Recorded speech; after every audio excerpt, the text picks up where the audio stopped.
How you doing, YouTube? Matt Massive Beer Reviews, back with a little bit of aged beer time in the form of Dancing Gnome's Black Clouds. Yeah, this is a double vanilla, 11% alcohol by volume Imperial Stout. That was canned almost 3 years ago. Yeah, this being the beginning of March. I am doing a beer review on March 9th. March 8th was my baby's due date. We still don't have the baby. I felt like doing an old beer, so I'm going to do that. This comes courtesy of my boy, Dan from Pittsburgh, a.k.a. The Disco Pie. He sent me off a bunch of Cellar Dweller beers, and I'm not going to sit here and say they were all awesome, but they were all awesome as far as experience goes. And this is the one that got me probably the most curious. 3 years old, in a can, Dancing Gnome, Vanilla Stout. I wonder if there's more to it than just double vanilla. We're gonna find out. Label-wise, it's cool. I mean, it's like a black cloud above their typical logo thing, but there's something about it, like hidden meaning in there. I don't know what it is. I like it. I've always liked their labels. Beer-wise, that poured dark as dark could be. Yeah, pinky finger. What I like my coffee to look like. What else do you want? Motor oil? Yeah, looks the part of a big old stout. So the nose.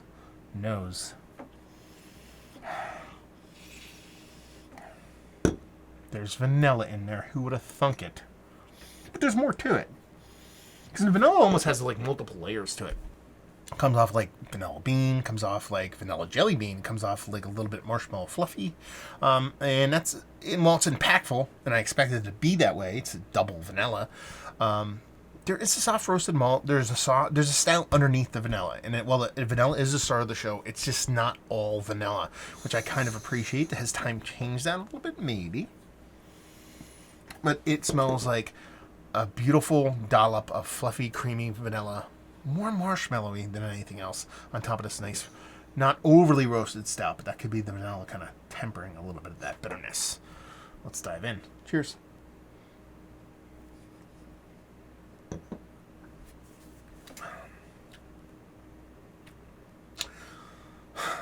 That's creepily drinkable. Like scarily drinkable. What's the ABV? 11%. That's pretty fucking good. I'm not gonna lie.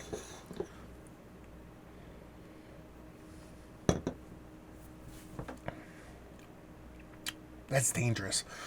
It's a weird beer. I mean, it's aged. It's an aged beer, an Imperial Stout, aged beer in a can, double vanilla. I kind of had a little preconceived notion on what to expect. Is my mic working? Just checking. I moved my mic over to a less centralized area, and I can see that it's not peaking as much. So I'm kind of curious to see how the audio comes off on this one. Anyway, yeah, it lost my train of thought for a sec. It's I don't know how to phrase it. This drink's super easy, criminally so, to the point where I'm kind of like, this is dangerous, but in a fun kind of way. But I think this beer might have been much better fresh. I'm a big proponent of age.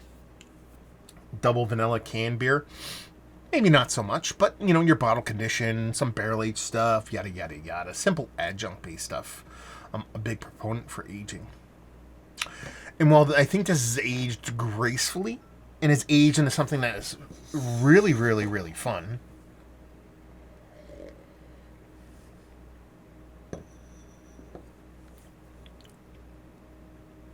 Because that vanilla, while big and meaningful, doesn't overpower the beer. There's a nice roasted malt to it, even with it being 2.5 years old. That is ultra needed to not let that vanilla get too heavy-handed. There's a nice sweetness to it, but it's not overly sweet. There's a really beautiful mouthfeel to it. I just think if this is fresher, I think vanilla is a little bit more vibrant. But more importantly, I think that bittering and roasted component of this beer is a little bit higher than even the percentage at which the vanilla has dipped off. So I think that, the vanilla goes a little bit more, but I think that roasted malt and chocolate and bittering even a little bit more, to where I think there's a more fun balance to the beer. Actually, maybe even lack of balance. It's kind of fighting back and forth with each other for that sweetness and bittering thing, kind of back and forth, back and forth. And I think that's a fun game it could play. Whereas this is kind of melded into, like, they're getting along now. They stop bickering. They're like, fuck you, vanilla. It's like, fuck you, roasted malt. And then, it's been a couple years and be like, dude, let's just stop fighting, man. Let's just hang out. You're a crusty old roasty dude. I'm a sweet old vanilla guy. Let's all just hunker down, just have some fun. We're stuck in the can. We ain't going nowhere. Fuck it. Let's just hang out and have a good time. And that's kind of where this kind of beer is settled into. I like that. I like when people get along. But there's something kind of fun about a car wreck shit show.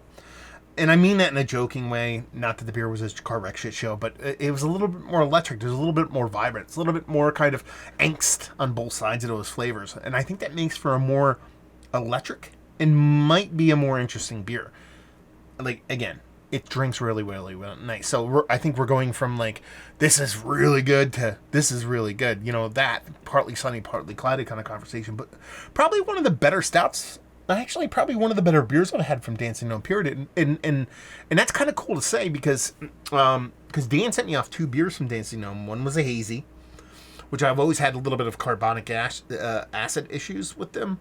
And I thought I was by far and away one of the better hazies that I've ever had from them. And then have this age beer be something of the darker ilk. That is something, one of the better ones I've had from these guys. I think that's really fun. I think that's a fun, cool kind of side-by-side through space and time. You know what I mean? Like, this beer is super old, the other one's fresh. And they're both some of the better ones that I've had. And I think that's cool. So, thank you very much, brother. Very, very fun. So, yeah. Vanilla Bomb that has settled down a bit. Still some roasted malts in there. A nice, cohesive, kind of rounded out, kind of a friendly beer. And a fun beer. A fun beer to try with, 3 or, 2.5, 3 years on it in a very cool way. And I appreciate you sending it off, brother. One of the better adjunct stouts I've had is like, yes. Is it Mount Rushmore status? It's actually up there. It's not Mount Rushmore status, but it's creepily up there, creeping up there because it's creepily drinkable. Value and availability, no idea. I mean, you're talking about. I don't know what these go for now, if they still make it, but if they do, let me know and leave you with if you like what we like this beer. If you like stouts and vanilla, but you like vanilla to be the lead, but you want it to be in a non-overly cloying stout, but also the stout not to be ultra far behind. You'll like this. So there you go. Review in the books. Hopefully you guys enjoyed it. Down there if you want to talk about it. Massive Beers. If you want to check me out doing the social media stuff. Beer Massif. If you want to check me out doing the whole podcasting thing. And hopefully you guys enjoyed the review. Hopefully you're enjoying a little Dancing Gnome right now. Hope to see you next time. Cheers.